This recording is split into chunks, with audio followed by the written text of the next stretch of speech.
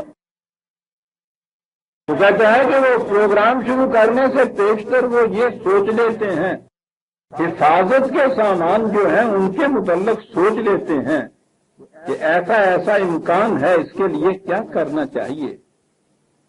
یہ پوچھیے ان نبرد آزماؤں سے جنہوں نے اس کے بعد دن میں جنگ لڑنی ہوتی ہے کہ اس میدان میں جانے سے پیشتر وہ اپنے ہاں کیا کیا سوچتے ہیں، اور اس میں سب سے بڑی سوچ یہ ہوتی ہے کہ دشمن سے بچنے کی کیا کیا تدابیر اختیار کی ہیں۔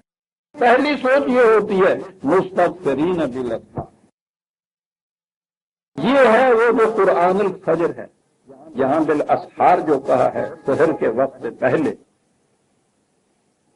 یہ ہے وہ چیز پروگرام کے شروع کرنے سے پہلے کہ یہ سوچ لیا جائے خاص طور پہ کہ خطرات سے بچنے کے لیے کیا کرنا ہے۔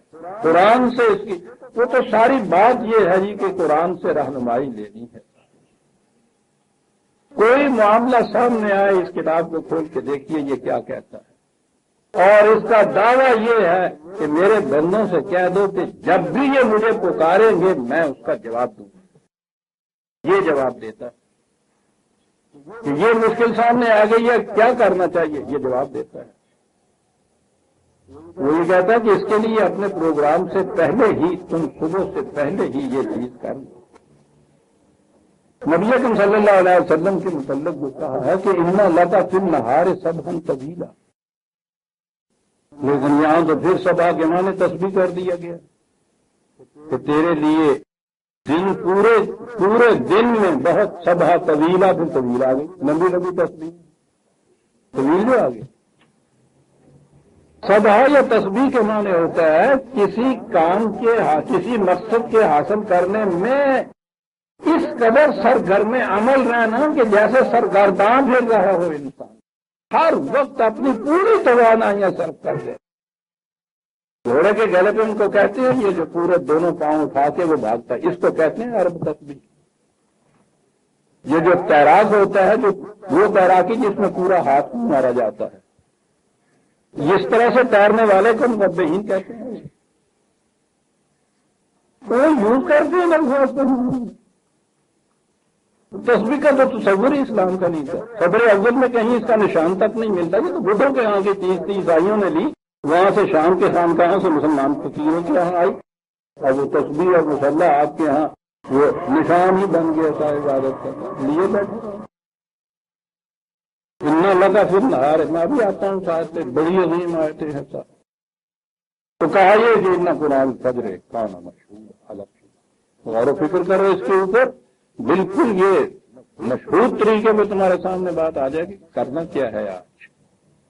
اور میں یہ یہاں ایک چیز عرض کر دوں کہ ہمارے ہاں پہلے سے ہی مختلف فرقے، ان فرقوں کی بدائی ہوئی خلاف قرآن گمراہیاں کم نہیں تھی، ان کے لیے یہ ایک چیز تھی کہ صاحب انہوں نے قرآن کو چھوڑا، خارج از قرآن چیزوں کو لیا، روایات کو لیا، حدیث کو لیا، تفسیروں کو لیا، فقہ کو لیا، اس واسطے یہ ساری تفرقے اور یہ الجھاؤ اور یہ سب کچھ ہوا۔ ہمارے دور میں ایک چیز اٹھی جنہوں نے کہا اہل قرآن ہے کہ ہم ان تمام چیزوں کو چھوڑتے ہیں، ہم قرآن پہ آتے ہیں۔ ساتھ بدقسمتی قوم کی جب فکر قوم سے مقروف ہو جائے تو پھر صورت یہ ہو جاتی ہے کہ آخری چیز یہ قرآن رہ گیا تھا، اس قرآن کے ساتھ یہ کچھ کیا گیا کہ پہلے نے وہ کچھ نہیں کیا تھا۔ صاحب ایک فکر دی آپ کے ہاں، مولوی عبداللہ چکرالی ان کا نام تھا، یہ رد عمل تھا ان کا حقیقت میں حدیث کے خلاف، وہ خود پہلے اہل حدیث تھے، انہوں نے ان تمام کو اٹھا کے پھینکا۔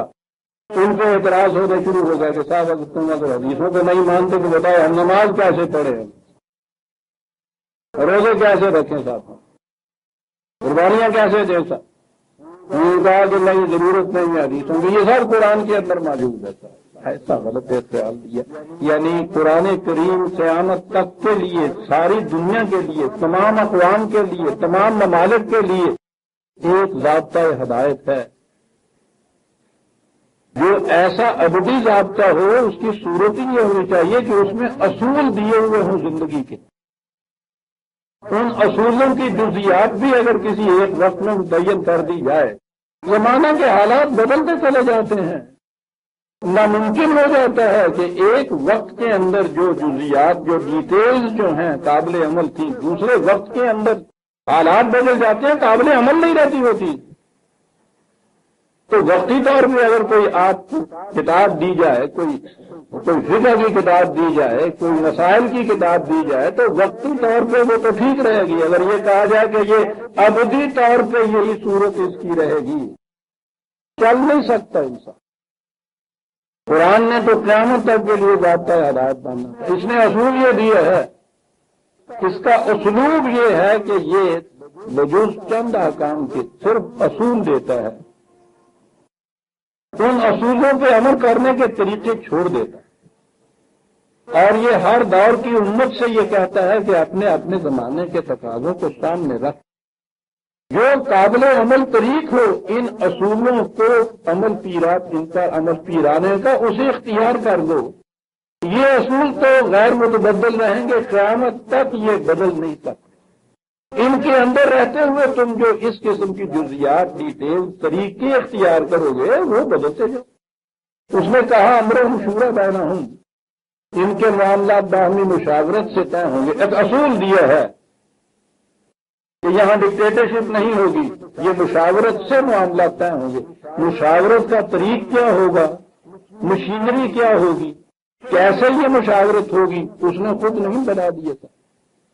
کہ خود بتایا ہوا طریقہ تھوڑے ہی عرصے کے بعد ناقابل عمل ہو جاتا ہے. ایک بستی کے اندر جو طریقہ ہوگا، آج کی دنیا میں جہاں ایک ملک کی آبادی 50-50 کروڑ ہو جاتی ہے، وہ طریقہ ناقابل عمل رہے گا. یہ وجہ ہے کہ قرآن نے اصول دیا ہے.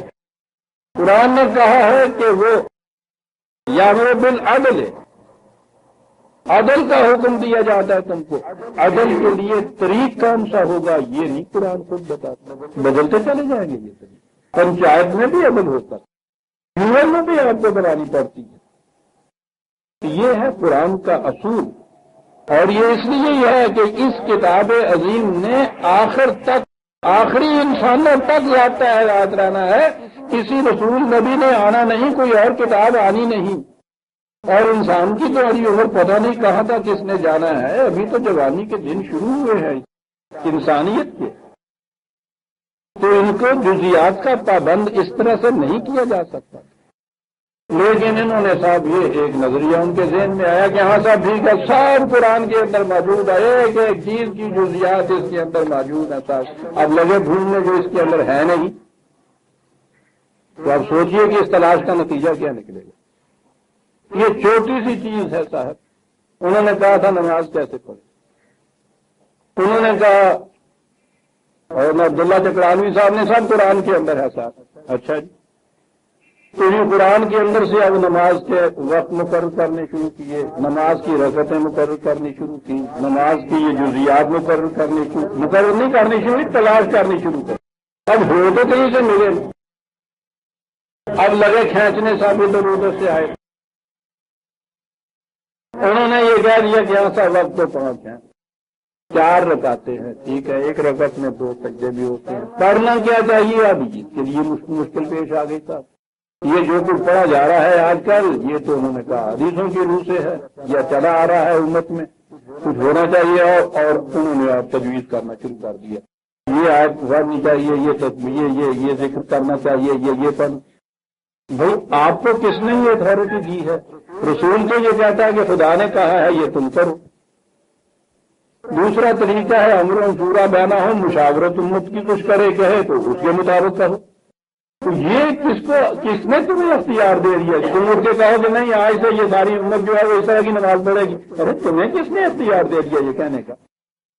چلو یہ کہو میں ایسی نماز پڑھوں گا، پڑھ دے رہو. یہ تو نہیں صاحب، یہ تمہاری سب کی نمازیں باطل ہیں، وہ نماز وہ جو میں کہتا ہوں.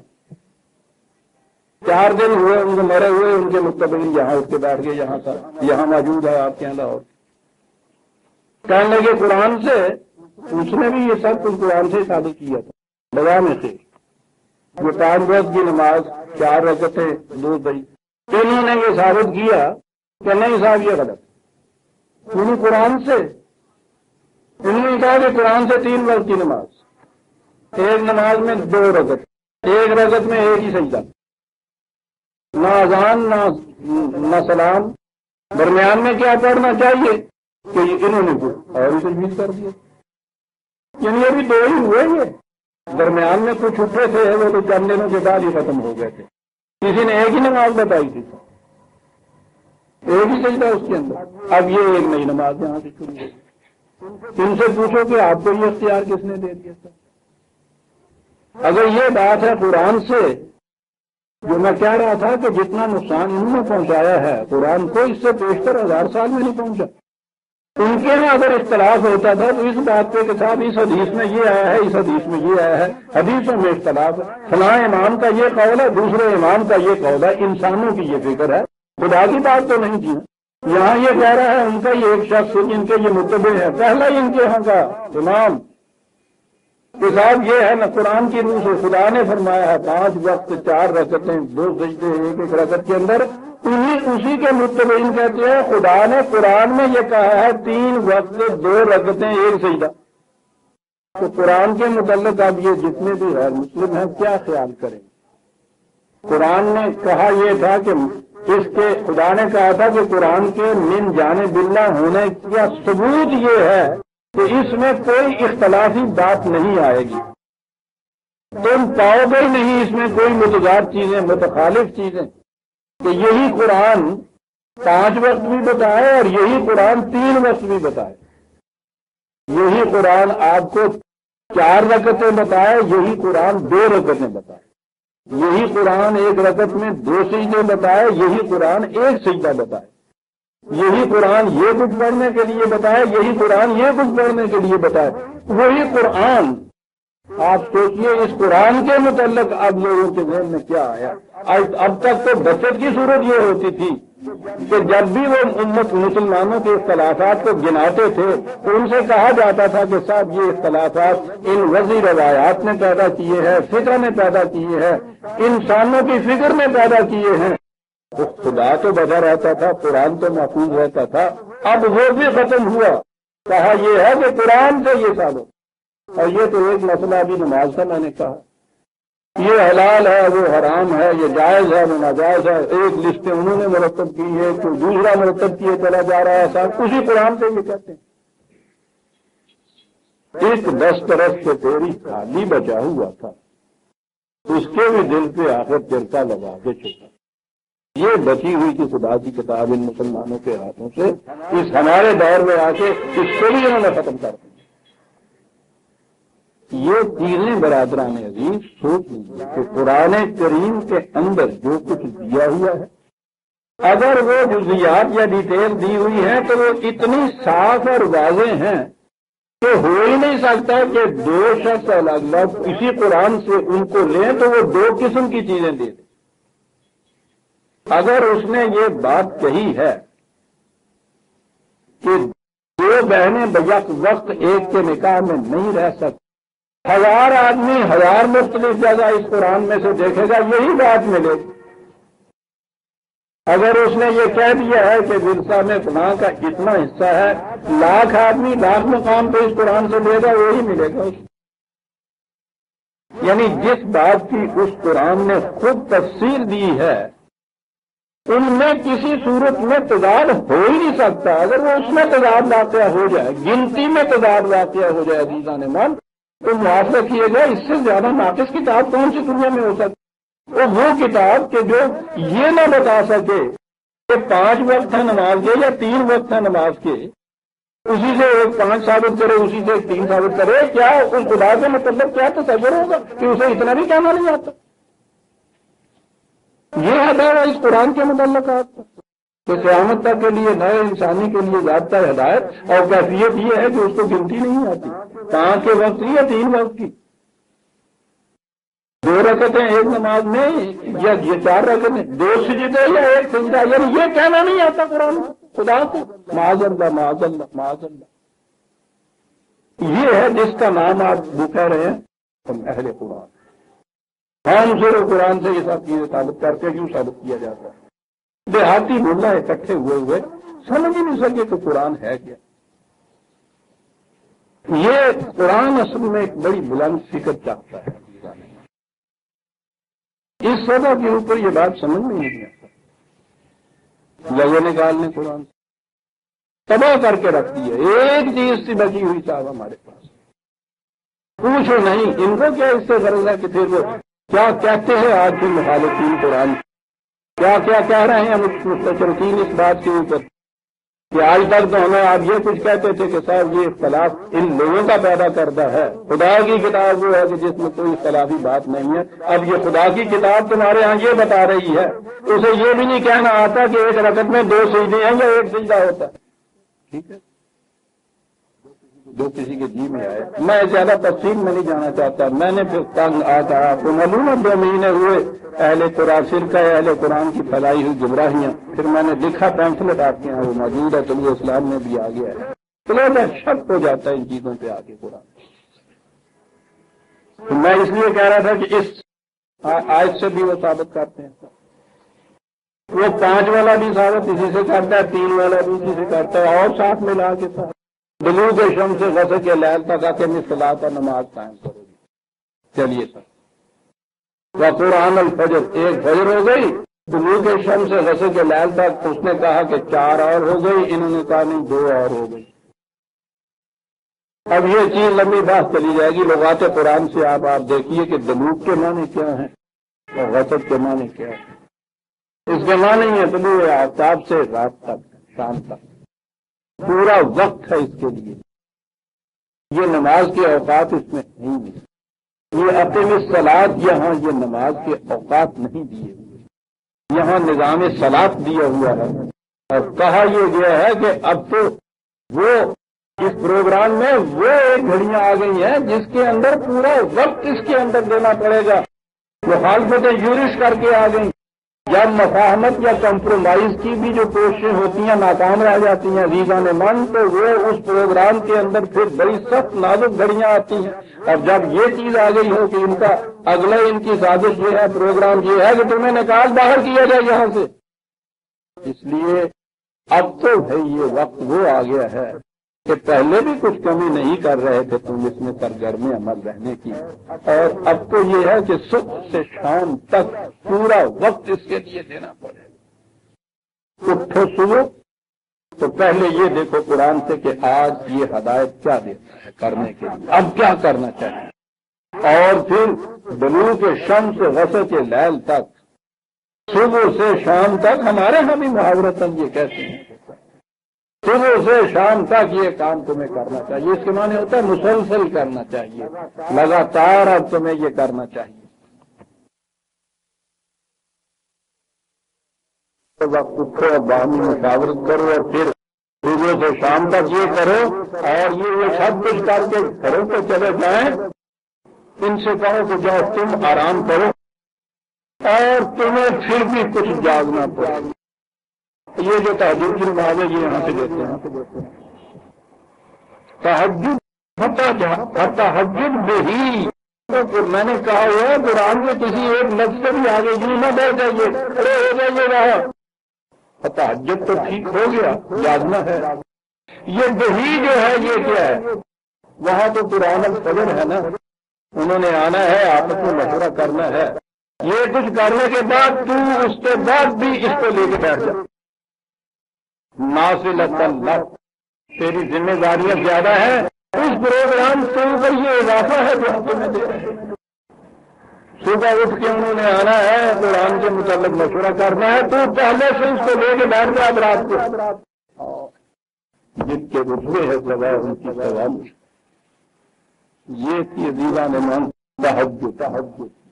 اب ہمارے ہاں تہجد گزار جو آپ سمجھتے ہیں، اور تہجد کے بعد پھر وہ تسبیح جو دیتے ہیں، سبح کیا کیا بتایا۔ سنیے یہ پروگرام جو تھا دین کا نظام یہی قائم نہیں ہو جاتا. نمازیں پڑھنے سے ہو جاتا تو بگڑتا ہی. میں نے پھر عرض کیا کہ اس کو یہ نہ سمجھ لیجیے کہ میں استغفار کرتا ہوں نماز. یہ صلاۃ کے اجتماعات بڑے ضروری ہے. کوئی پروگرام نہیں چل سکتا جب تک آپ اس کے سوچ بچار کرنے کے لیے اجتماعات میں کریں. ابھی میں عرض کروں گا کہ پھر اوقات بھی کیا ہوتی ہے. ہاں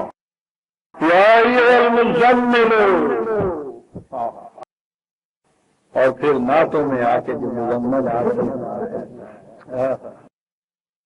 اور کملی اوڑھنے والے پیارے کملی اوڑھنے مزمل پوچھی اور پوچھے کہ وہ یہ لفظ کس طرح استعمال کرتے ہیں. ان کے یہاں تو قافلے چلتے تھے. اونٹوں کے قافلے ہوتے تھے. اونٹوں کے قافلے میں بوجھ لدیے تو سواریاں بٹھائیے تو پہلی چیز یہ دیکھنے کی ہوتی ہے کہ اس طریق پہ بوجھ لگا ہوا ہے کہ وہ اعتدال اس میں قائم ہے, توازن قائم ہے, ایک طرف سے جھکا ہوا نہیں, دوسری طرف سے اٹھا ہوا نہیں, رسیاں ٹھیک بندھی ہوئی ہیں ان کی, چلتے ہوئے کہیں ادھر ادھر تو نہیں گر جائے گا سامان. ایک پیاوے میں اونٹ کے اوپر دو سواریاں بیٹھی. سواریوں کے متعلق یہ دیکھنا کہ وزن کے اعتبار سے دیکھنا کہ وہ صحیح ہے, اور اس کے بعد یہ کہ سواریوں نے وراثت کو گفت بنا کے بٹھانی دیے, آپس میں باتیں کرنی ہیں, مشورے کرنے نے یہ بھی دیکھنے کی بات ہوگی کہ ذرا ہم رائے, ہم مزاج, ہم اہم, یہ بھی ہونا ضروری ہے. دو سواریوں صاحب ریل کا سفر آپ کے یہاں کا نہیں کٹتا اگر وہ صحبت ناجنس آپ کے یہاں کہیں دوسری سواری کا یہ آزاد ہو جاتا ہے. وہ میر تجی تو آگے راستے میں اتر بیٹھا تھا نا اکے. جی اکے جانتے تھے اس زمانے میں, دلی سے لکھا لیا غریب تھا, سالم تو لے نہیں سکتا تھا, تو اکے میں دو سواریاں بیٹھتی تھا, ایک اور سواری بیٹھتی. اب وہ چل پڑے سب راستے. اب اس نے شروع کی اپنی درخوارداری زبان. میر تجی میر ہے, وہ اتنے نازک مزاج جوان کے معاملے کے اندر ذرا سا تلفظ کہیں بگڑا نہیں ہے تو ان کے شکنے پڑ جانے والی بات. وہ برخندار یا دیہاتی وہ ساتھ بیٹھا تھا, وہ ذرا بات وہ اس نے باتیں شروع کی. صاحب یہ باتیں تو کچھ آگے چلنے کے بعد اس نے کہا اس کا تو خیر چاہیے اتر جائیے. کہنے کہ آپ یہ کرایہ مجھ سے لے لو پورے کا پورا, خدا کے لیے مجھے اتار دو, میں چلنا چاہوں گا. جی تک میرا اچھا چل رہا ہے, چلیں گا یہ کہ میں تمہاری بات نہیں کرتا, بولے کی بات نہیں کرتا. یہ جو صاحب آپ نے مجھے بات دیا ہے نا, میں یہ دیکھ رہا ہوں کہ اگر آگے تک یہ رہا تو ساری زندگی کی جتنی شاعری واری میں نے کسی میں سب ختم ہو جائے گی. اس کے مرد کی زبان اتنا اثر کر جائے گی, میں اس سائدوں کے اوپر سفر بھی کرنا چاہتا تھا.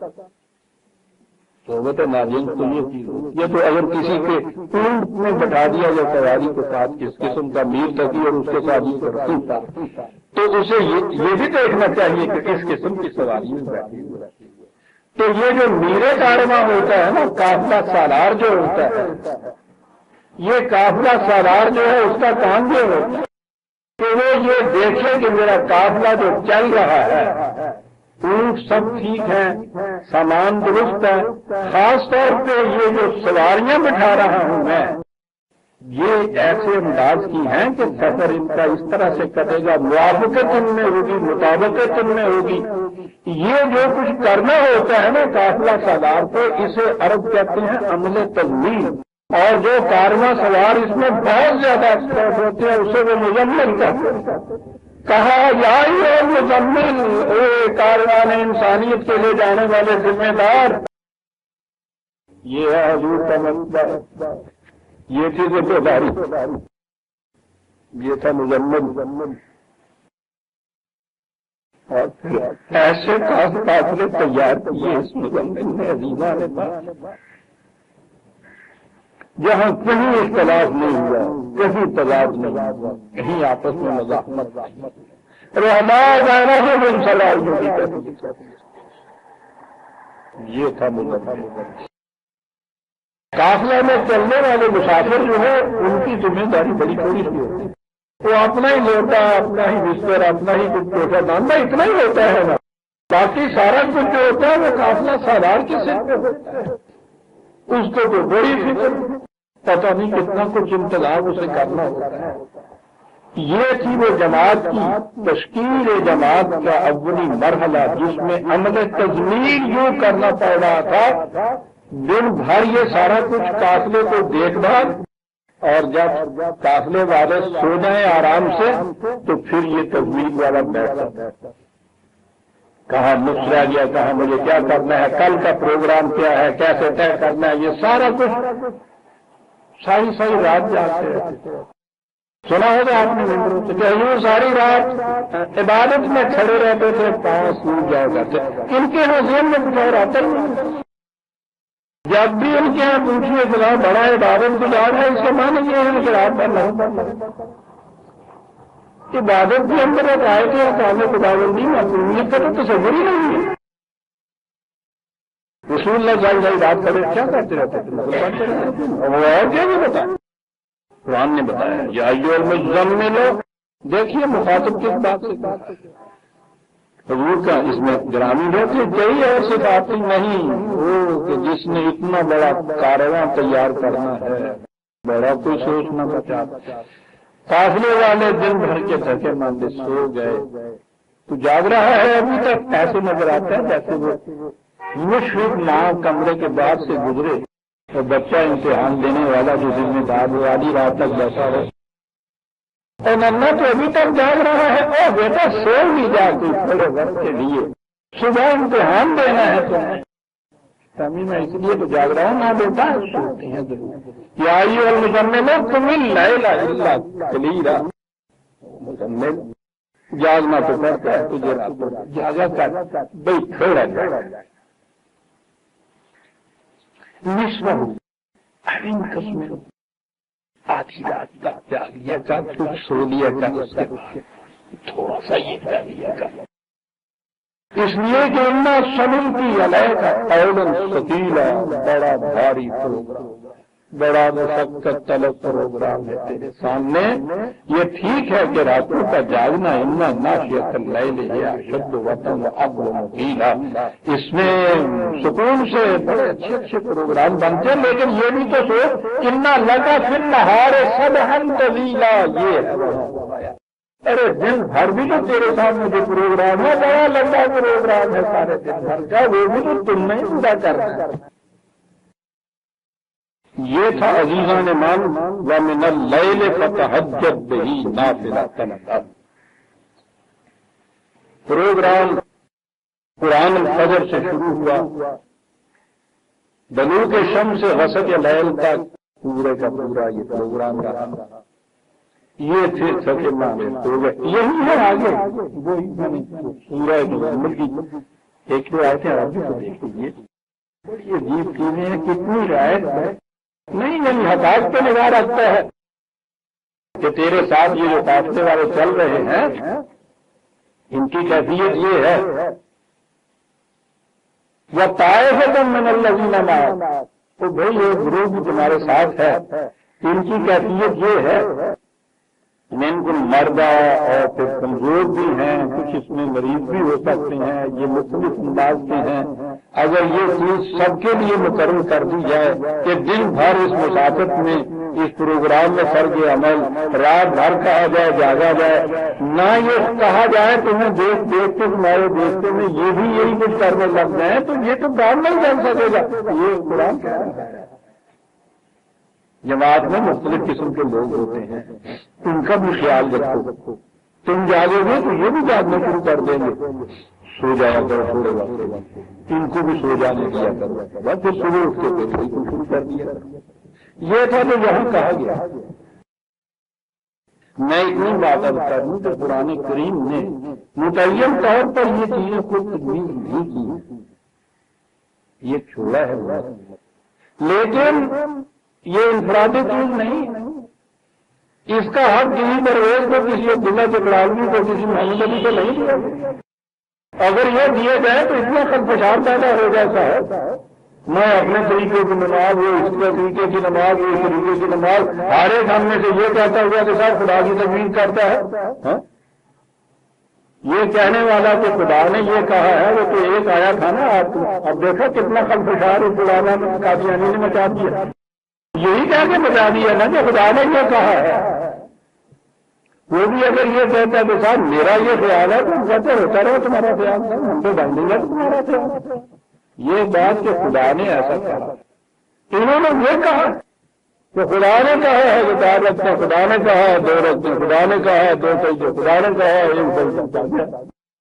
اور اگر یہ اختیار ہارے کو دیے جائے اور اس صورت میں جو ہارے کو اختیار ہوگا آپ انہیں کیسے روک سکتے ہیں؟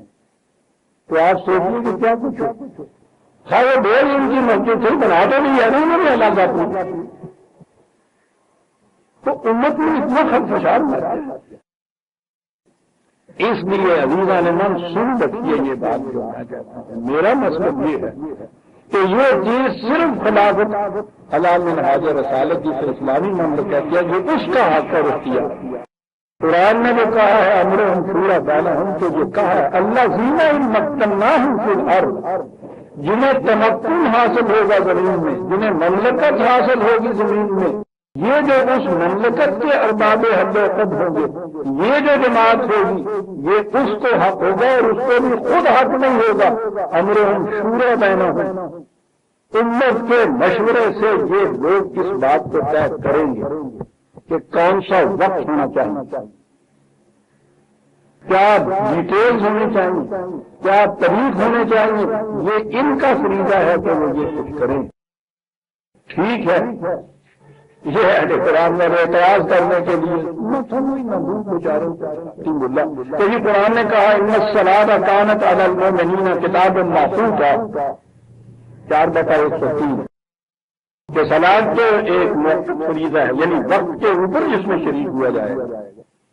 ٹھیک ہے، کتاب موقوت کیا نام ہے اس کے لیے، جو وقت اس کے لیے مقرر کیا جائے گا اس میں آنا پڑے گا تم کو۔ نظام چلتے اسی طرح سے،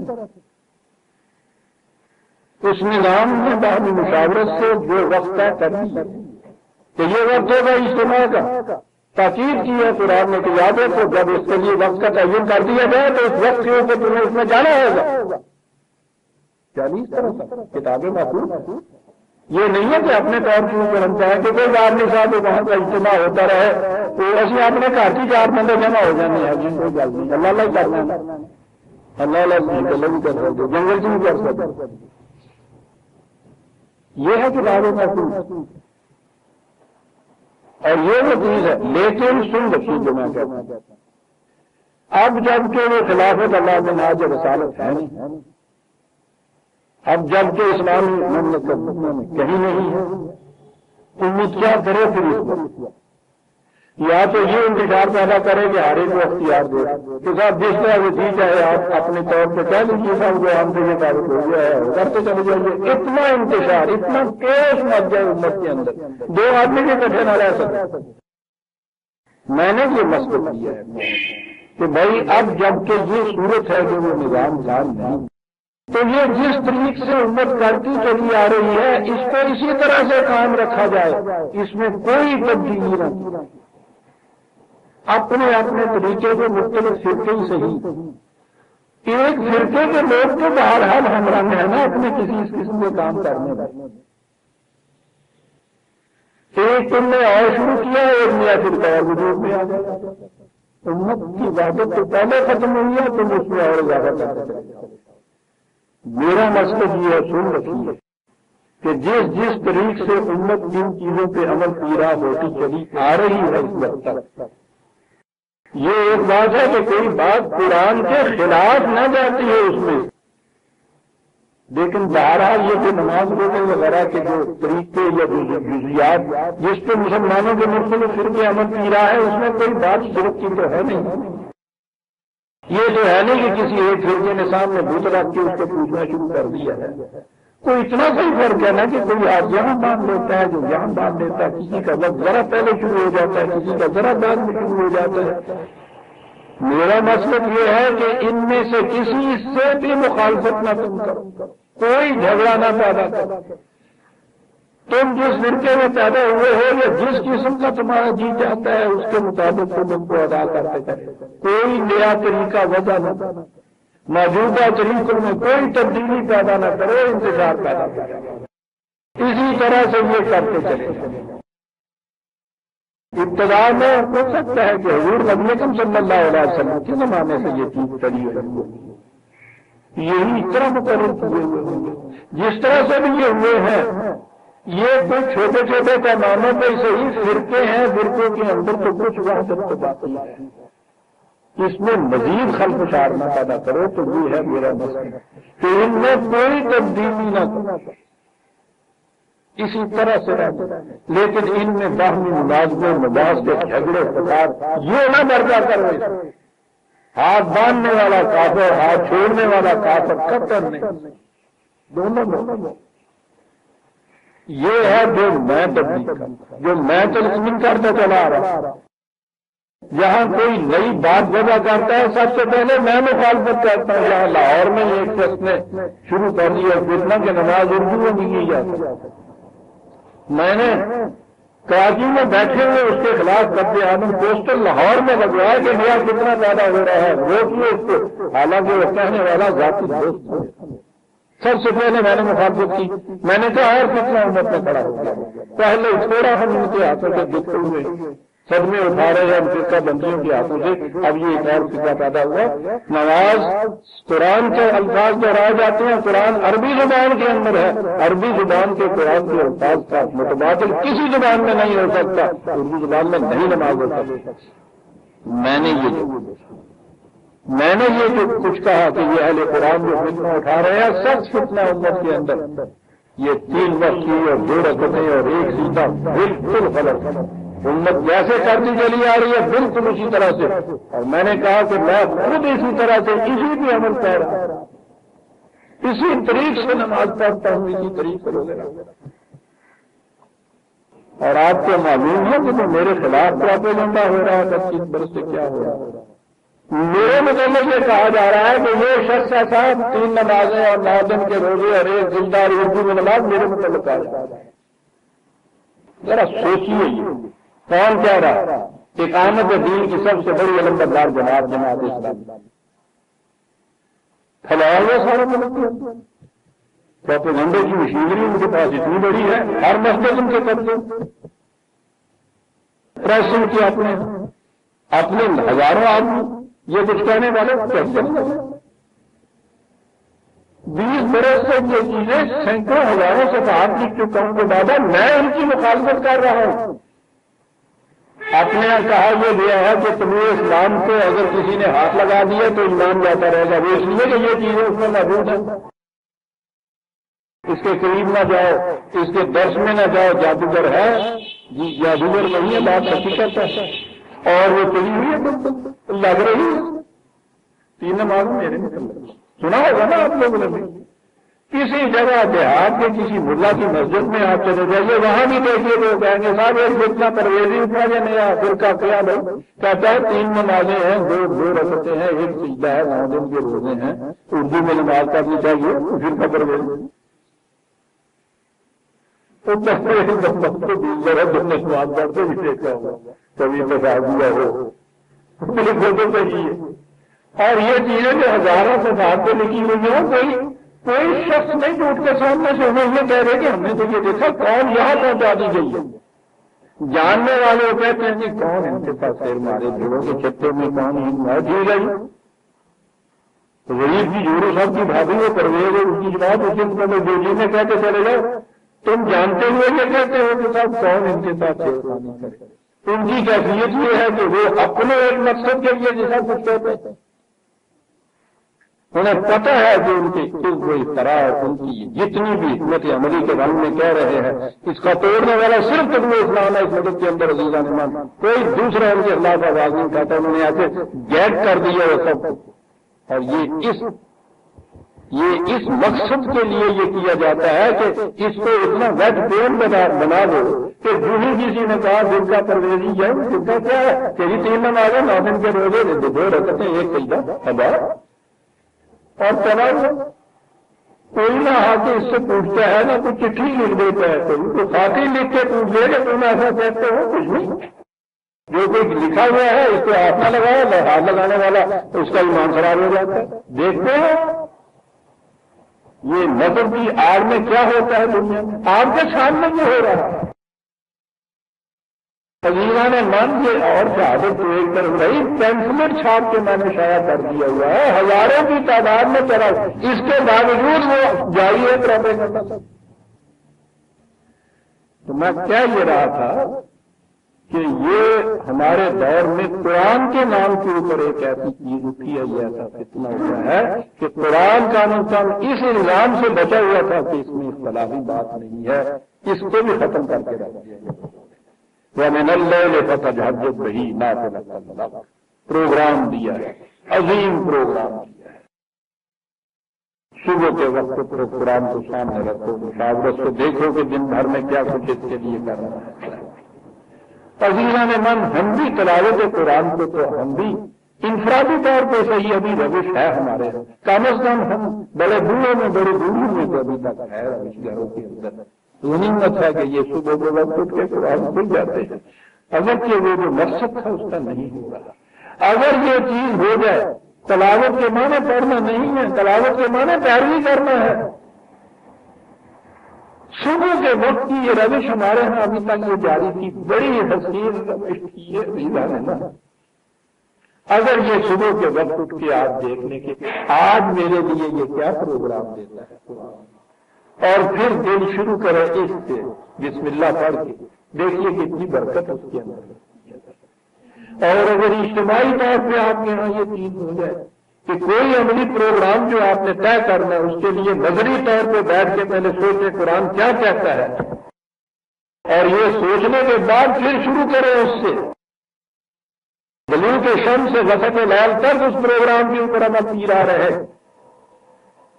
آپ گھروں کو چلے جائیں، سربراہ کی کیفیت وَمِنَ اللَّيْلِ فَتَهَجَّدْ بِهِ نَافِلَةً لَكَ، نافلۃ لک، یہ صرف تیرے لیے۔ تو بیٹھ کے پھر سوچ کیا کیا کہا، یہ سارا کچھ کرنے کے بعد عزیزاں نے من کیا کہا، اس کا نتیجہ کیا ہوگا؟ سنیے عزیزاں نے من، نتیجہ کیا ہوگا۔ عَصَىٰ أَن يَبْعَثَكَ رَبُّكَ مَقَامًا مَحْمُودًا، تو دیکھے گا کہ اس پروگرام پہ تو عمل کرے گا تو مقام محمود حاصل ہو جائے گا تجھے۔ محمود کے معنی یہ ہے کہ وہ نظام تو کام کرے گا کہ ساری دنیا مجبور ہو جائے گی ستائش اور ہم کے کلمے تیری شان میں پڑھنے کے لیے۔ کیا بات ہے، اس شخص کے ساتھ کیا نظام دے گیا ہے مقام محمود کے اوپر تم نے تو تھا۔ آپ نے غور کبھی کیا نہیں ان الفاظ کے اوپر؟ کیا ہم غور کریں گے تو پھر وہ نعتوں کے اندر وہ ظلم اور فقر و خال کے ساتھ محمود بھی آ جاتا ہے۔ عزیزاں نے من، کتاب اللہ شروع ہوئی، خدا کا کلام شروع ہوا ایک لفظ سے الحمدللہ، حمد جو ہے اور الف لام اس کے اوپر عربی زبان جاننے والا، اپنی کامل حیثیت سے ہم جو ہے یہ خدا کے لیے ہے۔ کتنی بڑی چیز جو تھی، اور ہم تو آپ کو معلوم ہے کیا تعریف نہیں اس کا ترجمہ، پریز اس کا تو بالکل ترجمہ ناکافی ہے کم از کم۔ ہم تو ہوتا ہے کسی شاہکار، کسی مصور کے، کسی تخلیق کرنے والے کے نادر شاہکار کو جو نو انسانی کی منفعت کے لیے کیا گیا ہو۔ یہ سب شرطیں ہیں عربوں کی لغت کے اندر حمد کی عزیزاں نے مان، تو یہ بلا کی قوم تخلیق کرنے والے کا نادر شاہکار جو منفعت عامہ کے لیے وجود میں لایا گیا ہو، اس طرح مکمل یافتہ کہ جو دیکھے بے ساختہ کہے کہ اس کو حمد کہتے ہیں، اس کو واہ واہ واہ کیا بات ہے۔ یہ تھی حمد، خدا کے لیے وہ حمد محمود کہتے ہیں جس کی حمد کی جائے۔ یہاں رسول اللہ صلی اللہ علیہ وسلم کے متعلق یہ کہہ رہے ہیں، اس نظام کے متعلق کہہ رہے ہیں، اس جماعت کے متعلق کہہ رہے ہیں کہ تمہیں مقام محمود حاصل ہونا ہے۔ وہ جو الحمد خدا کے لیے ہم نے وہاں مخصوص کی تھی، اس حمد کا پردہ اس کے اندر نظر آئے گا۔ عزیزاں نے من، الحمد خدا کے لیے ہے، مقام محمود یہاں حاصل ہو رہا ہے۔ اور حضور کے تو اس میں گرامی یا محمد ہیں یا احمد ہے، مقام محمود ہے صاحب، وہ ہم بھی ہم ہے یہاں ہوتا ہے، جو دیکھے بے ساختہ پکار اٹھے۔ اب بھی عزیزان من حضور کے وہ سوانح حیات مستشرقین میں بھی بعض کے لکھے ہوئے موجود ہیں، آج بھی مخالفت بھی کرتے ہیں، لیکن مجبور ہو جاتے ہیں یہ کہنے کے لیے کہ اس میں کوئی شبہ نہیں ہے کہ جو نظام یہ شخص پیدا کر گیا ہے نو انسانی کی منفعت کے لیے اس سے بہتر نظام نہیں ہو سکتا۔ مجبور ہے محمود کہنے کے لیے حضور کو آسا وہی یب آسا کا رب کا مقام محمودا ہے، تو یہ کر اور پھر دیکھ کے کس طرح سے مقام محمود تجھے حاصل نہیں ہوتا۔ اور محمود جسے حاصل ہوتا ہے عزیزان من، جو محمود ہوتا ہے اسی کو حق ہے آپ کے اسلامی نظام کے برسر اقتدار میں۔ ہر شخص کی زبان سے تعریف ہی ہو اس کے لیے، جہاں کوئی چیز بھی کسی سے جبر سے کرائی جائے مجبور تعریف تو کبھی نہیں کرے۔ یہ ٹھیک ہے کہ وہ مجبور ہو کے کر گزرتا ہے، اس کو مان بھی لیتا ہے۔ وہ آنے والے جو روز کہتے ہیں کہ صبح آ کے حاضری دیا کرو، وہ حاضری کو دے آتا ہے، کیا اس کے بعد اس کی شان میں قصیدہ بھی پڑتا ہے آگے گھر؟ یہ صرف اس قسم کی عطایت جسے آپ کہتے ہیں وہی شے نہیں ہے، یہ تو اس قسم کا ایک نظام قائم کرنا ہے کہ جس میں ہر شخص بے ساختہ اس کی تعریف کرنے پہ مجبور ہو جائے گی۔ کیا بات! یہ تھا وہ نظام جو حضور نے قائم کیا، اور یہ تھا مقام محمود جو اس نظام کے قائم کرنے والے کو حاصل ہوتا ہے۔ اور یوں حضور کو رحمت للعالمین کہا ہے اللہ تعالیٰ نے۔ رحمت کے معنی یا سامان نشو و نما بہم پہنچانے والا، نہایت نرمی سے جیل خانے کے دروازے کی طرح روٹی دینے والا ہے۔ ماں جس طرح سے بچے کی پرورش رحم کے اندر کرتی ہے، رحمت و رحم سے ہے، اور اس پرورش کی بنیاد یہ ہوتی ہے، ماں کی انتہائی کوشش یہ ہوتی ہے، وہ انتہائی کوشش کیا پروسیس یہ ہے کہ اپنا آپ ڈھیل کے بچے کے اندر داخل کرتی چلی جاتی ہے کہ یہ پرورش پاتا چلا جائے، آپ کا کمزور ہوتی چلی جائے۔ اس میں خیر و روز مانگتی، چاند میرا بڑا ہوئے گا، سونا ہوئے گا، پہاڑ لگیں گے، سیڑے لگیں گے، دلہن آئے گی، یعنی اس کے مستقبل کے متعلق جو کچھ کھائے گی اس کے متعلق یہ کہ دودھ بنے زیادہ سے زیادہ، وہ انڈھیل دے اس کے اندر کے اس کی پرورش کو۔ یہ جو طریق ہوتا ہے اسے رحمت کہتے ہیں، رحم ہے یہ۔ اسی لیے حضور کو رحمت کہا ہے۔ وہ جو ہے نا، وہ جو عیسائیت کا تصور تھا، فادر کا تصور، باپ کا تصور قرآن میں نہیں ہے، وہ پرورش اور انداز کی ہوتی ہے۔ ماں جو پرورش کرتی ہے وہ اور انداز کی ہوتی ہے، جس محبت سے یہ گلے سے چپکا کے دودھ پلاتی ہے بچے کو، باپ میں یہ بات نہیں ہوتی۔ اپنے بدن کا جوس دوسرے کو دیتے چلے جانا اور محبت سے دیتے جانا، شفقت سے دیتے چلے جانا، یہ ہے جسے مقام محمود حاصل ہو۔ وہاں بھی الحمدللہ کی بات کہا تھا رب العالمین، وہ اس لیے برپور حمد و ستائش ہے کہ وہ ربوبیت عالمینی کرتا ہے۔ جو ربوبیت عالمینی نہیں کرتا وہ حمد و ستائش کا مستحق ہی نہیں ہو سکتا، اور مقام محمود حاصل ہو رہا ہے۔ اصو ایب عصا کا رب کا مقام محمود، کیا عجیب پروگرام، کیا کڑیاں سونے کی ایک دوسرے کے ساتھ پروئی ہوئی چلی آ رہی ہیں۔ دیکھا پروگرام کہ یہ مصالحت مصالحت چاہتے ہیں، حق پر رہنے والا مصالحت نہیں کرتا۔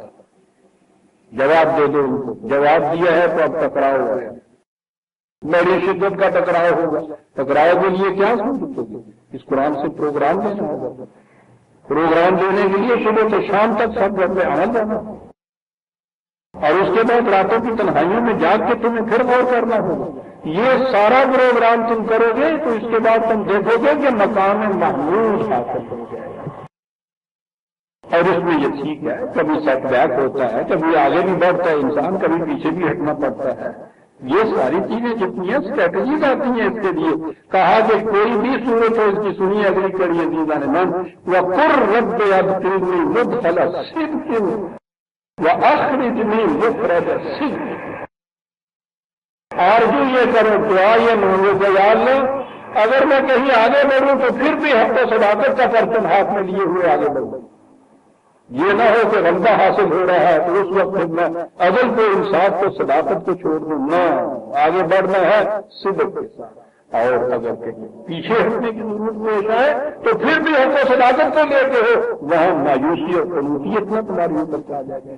وَقُلْ رَبِّ أَدْخِلْنِي مُدْخَلَ صِدْقٍ وَأَخْرِجْنِي مُخْرَجَ صِدْقٍ. کیوں وَاجْعَلْ لِي مِن لَّدُنكَ سُلْطَانًا نَصِيرًا. غلبے کی ضرورت ہے مجھے, قوت کی ضرورت ہے مجھے, مدد کی ضرورت ہے مجھے.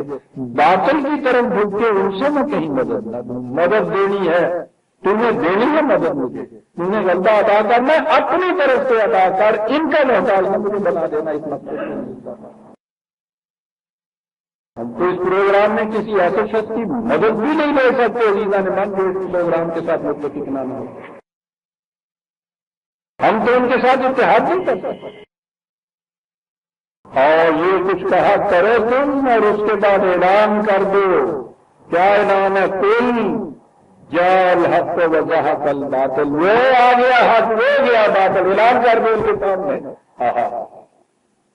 یہ کرو اور اعلان کر دو حق آ گیا باطل چلا گیا.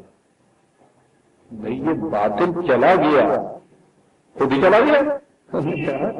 ان الباطل کان زہوقا. باطل تو اس وقت تک رہتا ہے جب تک حق آتا نہیں. تاریکی اس وقت تک ہوتی ہے جب تک روشنی آتی نہیں. کتنا ہی تاریخ کئی کمرہ کیوں نہ اور بجلی بجھ جاتی ہے تو اس کے بعد دیکھتے ہیں کتنی تاریخی چھا جاتی ہے. بالکل تاریخی کچھ نہیں دیا سلائی ایک بلا دیجیے, اسی میں آپ دیکھتے ہیں کہ وہ باطل کی تاریخی جو ہے گئی. موم بتی جلا دیجیے اس میں بھی یہ چیز ہو جاتی ہے. اندھیرا نہیں ہوتا, روشنی کم سے ہی تاریخی گئی. یوں ہی سورج کی پہلی شعاع نکلی, رات کی تاریخیاں ساری اپنی اپنی گزری لپیٹ کے دو باقی سب چڑیل. کہا ان الباطل کان زہوقا. باطل کا شر جو ہے اس کا وجود نہیں ہے. یہ حق کا عدم جو ہے, حق کا نہ ہونا جو ہے, یہ ہے باطل. یہ بات نہیں کہ دوہرا پروگرام ہوتا ہے کہ حق کو لاؤ پھر یہاں ان کو بٹھا کے پھر ہاتھ میں ڈنڈا لے کے باطل کو پھر نکالو کرتا. یہ ایک ہی پروگرام ہے. بس تم حق کو لے آؤ. جب سورج یہ ہے کہ حق کے آنے کا یا اس کے وجود کا فطری نتیجہ یہ ہے کہ باطل نہیں رہے گا تو باطل کے ساتھ مفاہمت کر کے کس طرح سے آپ باطل کو نکال دیں گے؟ اس سے جو آپ نے پہلے تھوڑا کہا تھا ٹھیک ہے تم بھی رہو ہم بھی رہیں گے. تم جانو غیر سے جو تمہیں رسول رہا ہو ہم کو بھی پوچھتے رہے تو کیا گناہ ہو. یہ نہیں ہو سکتا. حق آئے گا باطل باقی نہیں رہے گا. یہ ہے وہ پروگرام عزیزان من جو دیا گیا ہے. اور اس پروگرام کی اصل اور اساس اور بنیاد کیا ہے؟ وَنُنَزِّلُ مِنَ الْقُرْآنِ مَا هُوَ شِفَاءٌ وَرَحْمَةٌ لِّلْمُؤْمِنِينَ وَلَا يَزِيدُ الظَّالِمِينَ إِلَّا خَسَارًا. قرآن دیکھو کہاں آیا ہے یہ قرآن, لیکن آج وقت ہو گیا, بات ذرا لمبی چلی جائے. شفا ہے, رحمت ہے مومنین کے لیے, ظالمین کے لیے بڑی تباہی ہے اس کے اندر. یہ آئندہ درس میں ہم لیں گے. سورہ بنی اسرائیل کی آیت 81 تک ہم آ گئے, 82 سے آئندہ لیں گے. ربنا تقبل منا انك انت السميع العليم